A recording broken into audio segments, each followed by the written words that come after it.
You're walking through the expansive marshland of East Lindsey. To the west, the rolling wolds. To the east, the unforgiving North Sea. And around you, flat farmland. The sun is hanging low in the western sky, threatening to drop below the horizon. A cold wind blows in from the sea, lashing at your skin. You pull your coat around you tighter as the chill begins to seep into your bones. And then you spy it in the distance. A lonely church surrounded by miles of fields in every direction. Where there is a church, surely there is a village, and where there is a village, there must be an inn. But as you get closer, you realise there is no village anymore, just a scattering of farmhouses. Yet despite the wind in your eyes, you see lights coming from the church. Hope rises in your chest. There must still be a vicar present, or at least a caretaker. Either way, you might not have to spend the night exposed to the elements. You come to the lane leading to the church and pause. There's a curious sound coming from the building. Not the hymns of a small but devoted congregation. No, instead it's a strange, low and sinister chanting. You cautiously approach. The church is in disrepair. No glass in the windows. The graves are overgrown. And then you spot something move. You dive behind a weathered gravestone and observe the hooded figures within. You freeze as one of them holds their arm aloft with a ceremonial dagger glinting in the dim candlelight. Lincolnshire is a land of vast open skies and lonely marshes, where the horizon stretches endlessly and mist rolls in like ghosts of the past. Among its many quiet villages and forgotten roads lies Skidbrooke, a name that might not mean much to many, but one that holds a strange and eerie weight to those who have heard its stories. And at the heart of this remote landscape stands the skeletal remains of St. BOTOLPH'S church, long abandoned yet far from empty. It's a place of hushed rumours, of unseen figures that move in the darkness, of strange rituals and shadowy presences that have been felt by those brave or foolish enough to step inside. It has gained a reputation among paranormal enthusiasts as one of the most haunted places in England, a site where the boundary between past and present, the living, the dead, seems to have frayed and thinned. Some say that it's cursed. Others call it a doorway to something we were never meant to understand. Welcome to A Folk and Phantoms, where we wander through the misty corners of British folklore, uncovering ghosts, myths, and the strange echoes of the past. I'm Sean Palfrey, and today we find ourselves in one of Lincolnshire's most enigmatic and unsettling locations, St. BOTOLPH'S Church in Skidbrooke.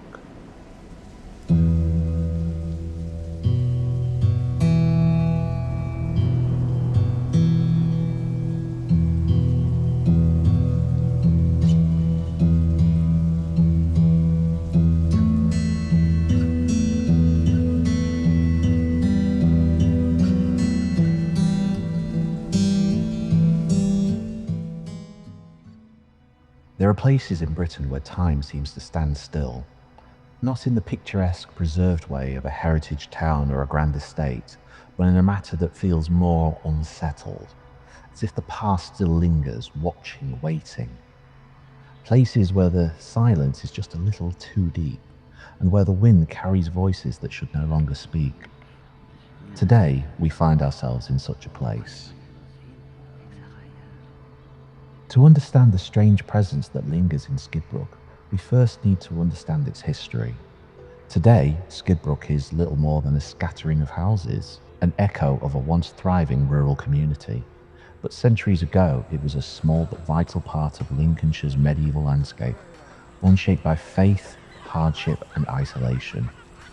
The village of Skidbrooke itself is ancient, with records stretching back to at least the Domesday Book of 1086, when it was listed as Skidbrooke. At the time, it was home to a modest but self-sufficient population of the likely agricultural and coastal livelihoods typical to Lincolnshire marsh villages, working the land and fishing from the nearby salt marshes. In the medieval period, the church stood in a far harsher landscape than today. Surrounded by marshlands shaped by the North Sea, the region was harsh and unforgiving, caught between the unpredictable waters of the sea and the vast windswept Lincolnshire countryside. Floods were a constant threat, and travel was difficult, leaving these scattered communities cut off from the wider world for much of the year.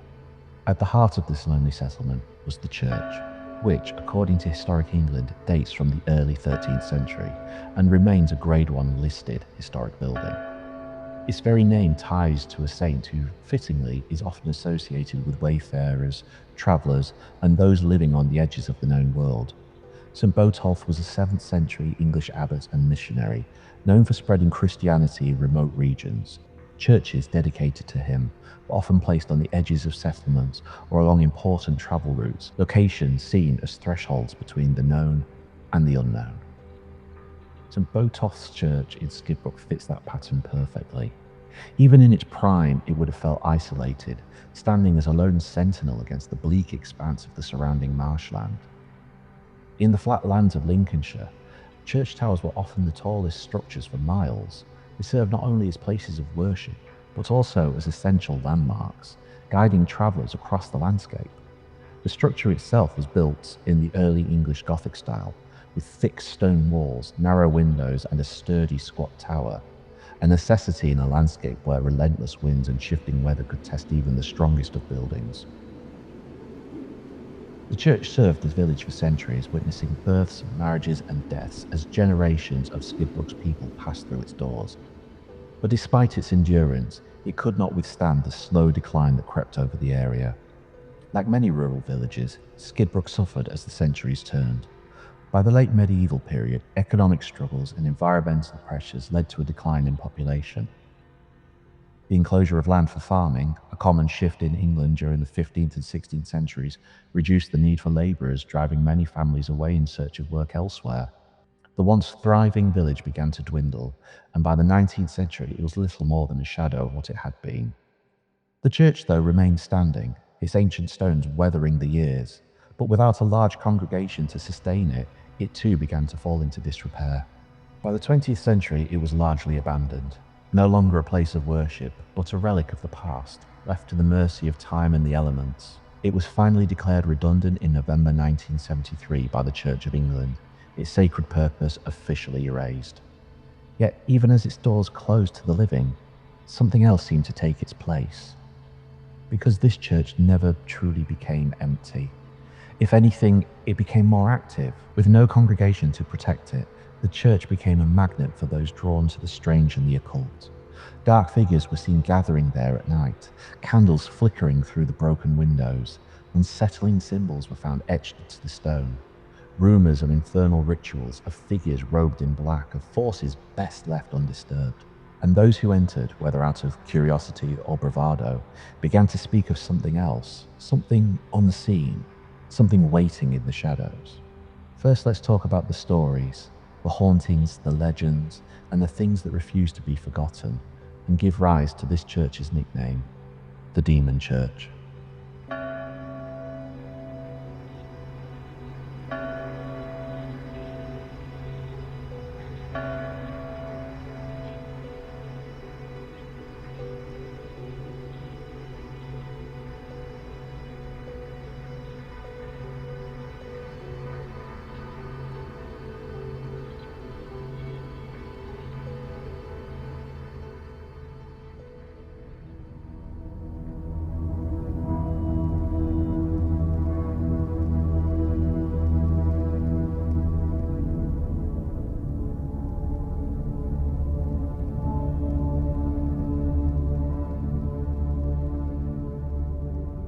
If St. Botolph's Church had only its long history and its lonely setting in the Lincolnshire marshes, it would already feel like a place out of time.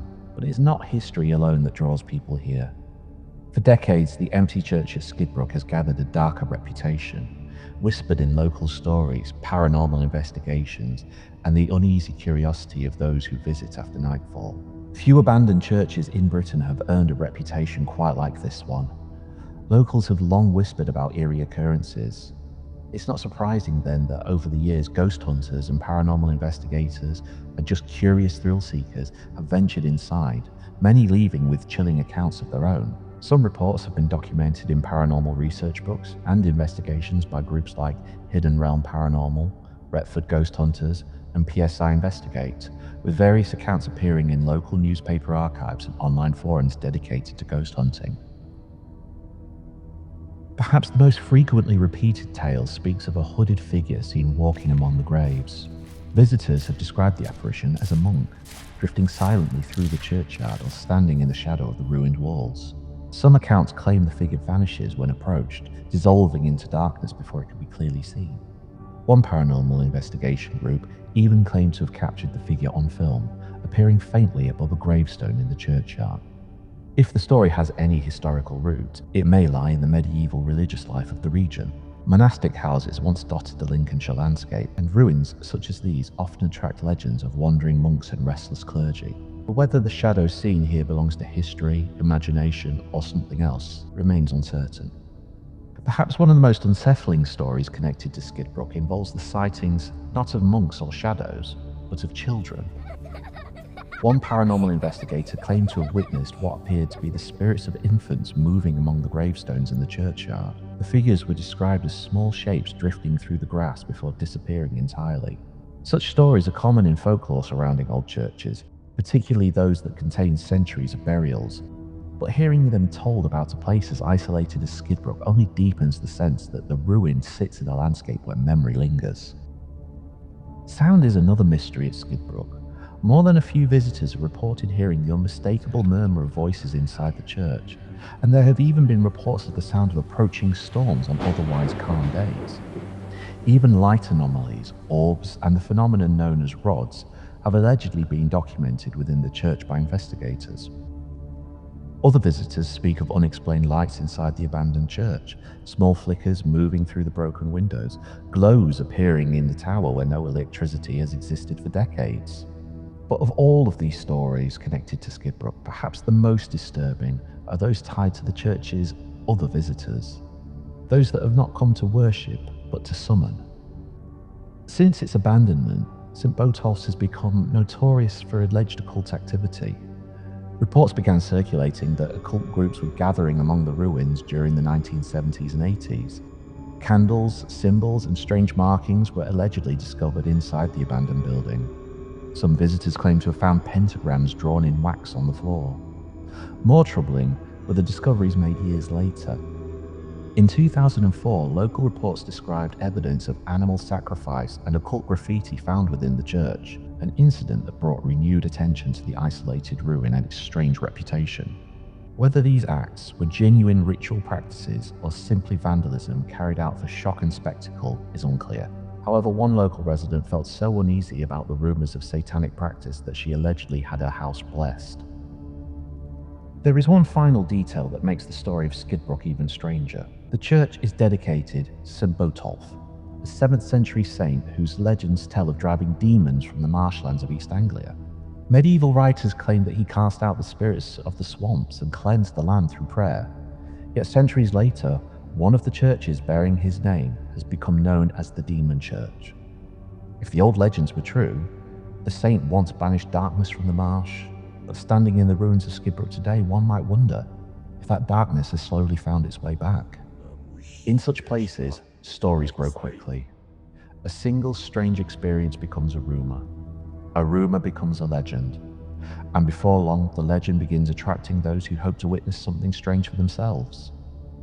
Some have even suggested that Skidbrooke's reputation as the Demon Church may owe more to media coverage and internet folklore than it does to actual local tradition. Whether the hauntings of the church are echoes of the past, exaggerations born from curiosity, or something more mysterious altogether is impossible to say. But one thing is certain: places like Skidbrooke exist at the edge of two worlds, one shaped by history and the other by imagination. And in the silence of the Lincolnshire landscape, where the wind moves through broken stone and the graves lean quietly beneath the sky, it's sometimes difficult to tell where one ends and the other begins. Nevertheless, all of this has led to the location being declared a paranormal paradise.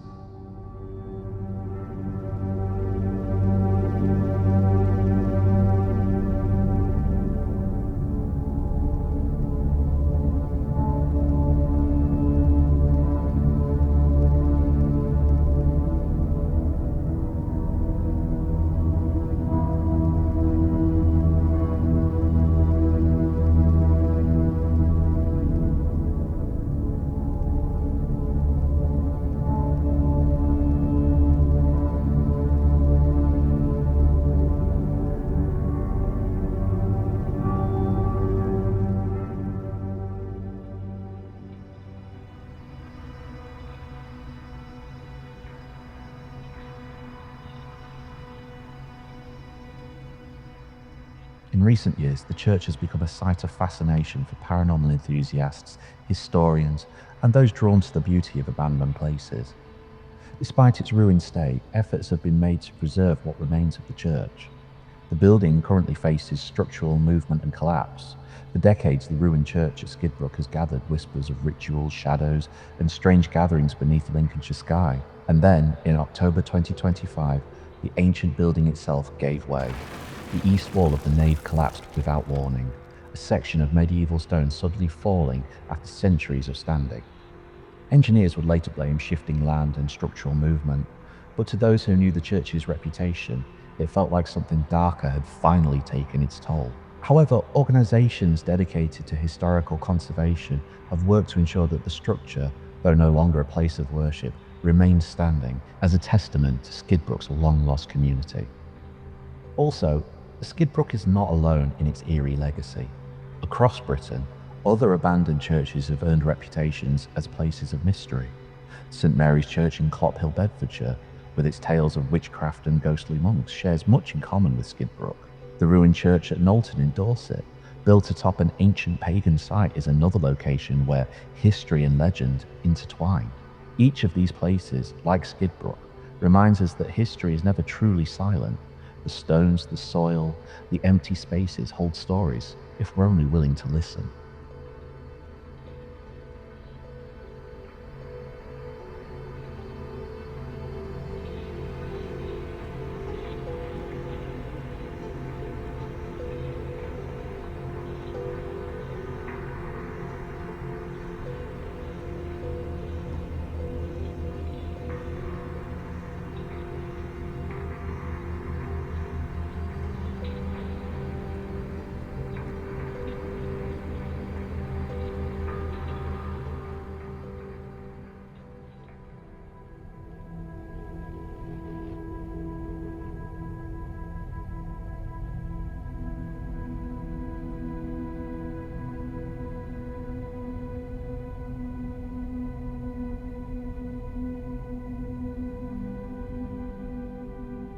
But how much truth lies in the stories of Skidbrooke's hauntings? To some, the eerie atmosphere of St Botolph's is undeniable, a place marked by lost where the past lingers just beneath the surface. Paranormal enthusiasts argue that locations steeped in ritual often act as focal points for supernatural activity. Could the echoes of those who lived and died here remain imprinted upon the church? Are the whispers and apparitions visitors claim to witness evidence of spirits tied to the land, unwilling or unable to move on? Some theories suggest that these may be residual hauntings, where powerful emotional events leave an imprint on a location, playing out like a recording from the past. Others speak of intelligent hauntings, where spirits actively interact with the living. The reports of physical sensations being pushed, touched, or watched suggest something more than mere echoes.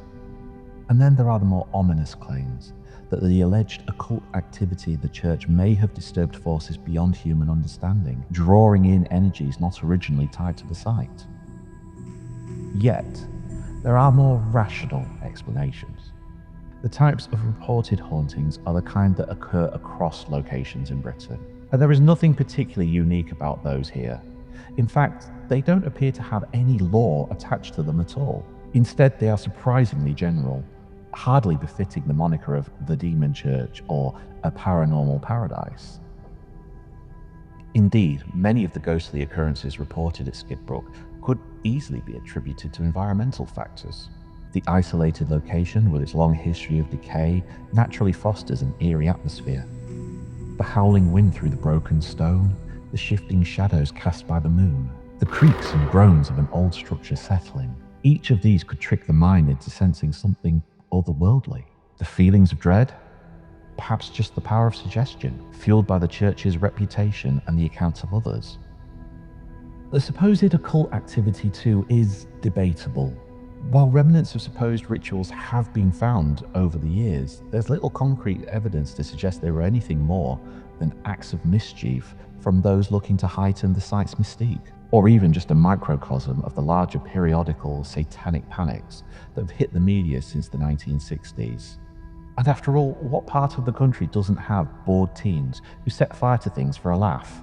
And while we can't discount the reports of animal mutilations being linked to antisocial behaviour, they could just as easily be the result of other animals discarding their prey when disturbed. Even the strange lights seen within the church might be nothing more than the reflections of passing headlights, or even the reflective eyes of sheltering nocturnal creatures that take advantage of damp abandoned structures.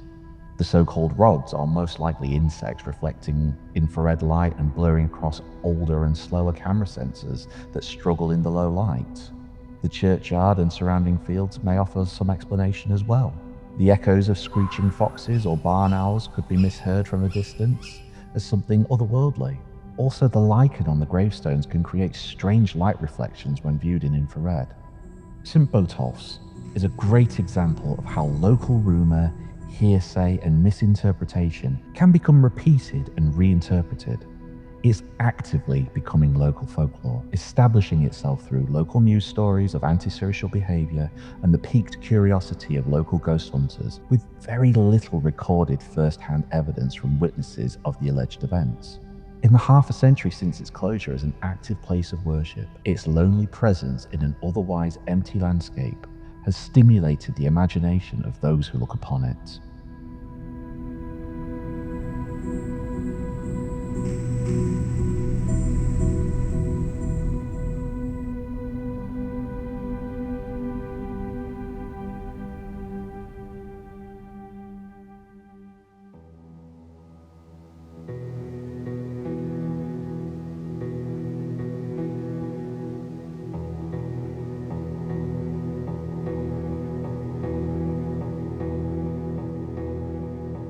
Lincolnshire has long been home to eerie legends and reports of hauntings. The county's remote landscapes, desolate marshlands, and ancient ruins provide the perfect backdrop for ghostly tales.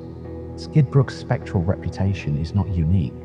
Rather, it fits into a broader pattern of supernatural folklore that stretches across the region. Take, for instance, the infamous ghost of the former abbot of Thornton Abbey, Thomas de Gretham. During his lifetime, he was reportedly feared by the local people as a practitioner of the black arts and a pursuer of earthly pleasures. After his death by immurement, his ghost is said to have continued to haunt the site. Even beyond the ghosts, though, the very landscape carries an air of mystery. It feels like a liminal area where shifting lands meet rural and coastal memories of lost settlements and long-forgotten pathways. Stories of mischievous lights leading travellers astray persist in these parts, reinforcing the idea that Lincolnshire has long been a place where the veil between worlds feels thin. Perhaps Skidbrooke is simply another piece in this larger puzzle, a place where folklore and fear intertwine, where history and mystery meet. Whether one believes in spirits or not, there is no denying that St. Botolph's stands as a powerful symbol of Lincolnshire's haunted past, one that continues to draw those who seek to uncover its secrets.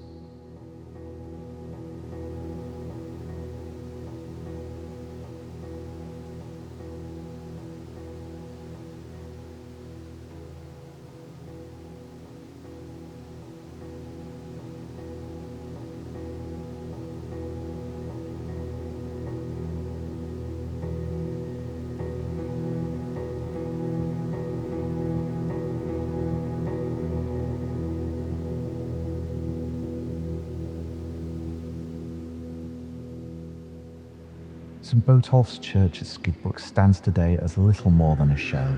Its structure unsound, its walls weathered by centuries of wind and rain from the nearby coast. The village that once gathered here has all but vanished, leaving only quiet fields and the long shadows of the past. And yet, despite its silence, the church continues to draw attention. Some come searching for ghosts, others come for history, photography, or simple curiosity. And many leave with the same feeling that has followed visitors here for generations. The sense that this lonely place carries a story that has not fully faded. Perhaps that feeling comes from the land itself. The wide skies of Lincolnshire, the shifting marshes, the abandoned settlements scattered across the countryside, places where the past has not been erased, only slowly worn down by time. Or perhaps the explanation is far simpler. An empty church standing alone in an open landscape is bound to stir the imagination. Broken windows allow the wind to whisper through the stones. Moonlight casts strange shadows across the graves. Every creak of timber or distant cry of a nightbird becomes something mysterious when heard in the dark. In such places, stories grow naturally, and once they begin, they rarely disappear. Whether the tales of Skidbrooke speak of ghosts, occult rituals, or something far stranger, they have become part of the church's modern identity, another chapter in a history that stretches back nearly 1,000 years. In the end, places like St. Botolph's remind us that folklore is not about the supernatural. It is about memory, the memories of communities that once lived here, the fears and beliefs they carried, the stories told beside fires repeated across generations and slowly woven into the fabric of the land itself. Some of those stories may hold truth, others may be little more than echoes, shaped by imagination and time, but either way, they endure. And perhaps that is the real mystery of Skidbrooke. Not whether ghosts truly walk among the broken stones, but why certain places, long after their purpose has faded, continue to haunt our thoughts.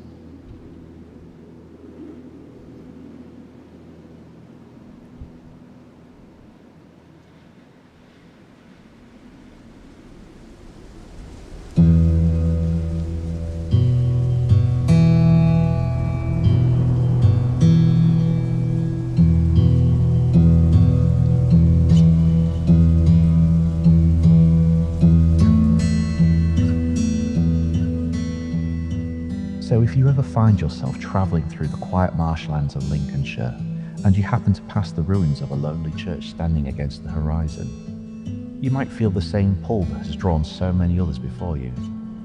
But just remember, some ruins are empty, and some may be listening. Thank you for joining me on this journey into the spectral and the forgotten. If you enjoyed today's episode, be sure to subscribe, leave a review, and share the show with anyone who loves folklore, history, and the strange corners of Britain's past. And if you have your own local legend, ghost story, or piece of forgotten folklore, I would love to hear it. Some of the most fascinating stories begin not in books, but in the memories of those who live beside them. So until next time, keep your lanterns lit, keep your curiosity alive, and tread carefully when wandering through old places, because sometimes the past is not as distant as it seems. Good night.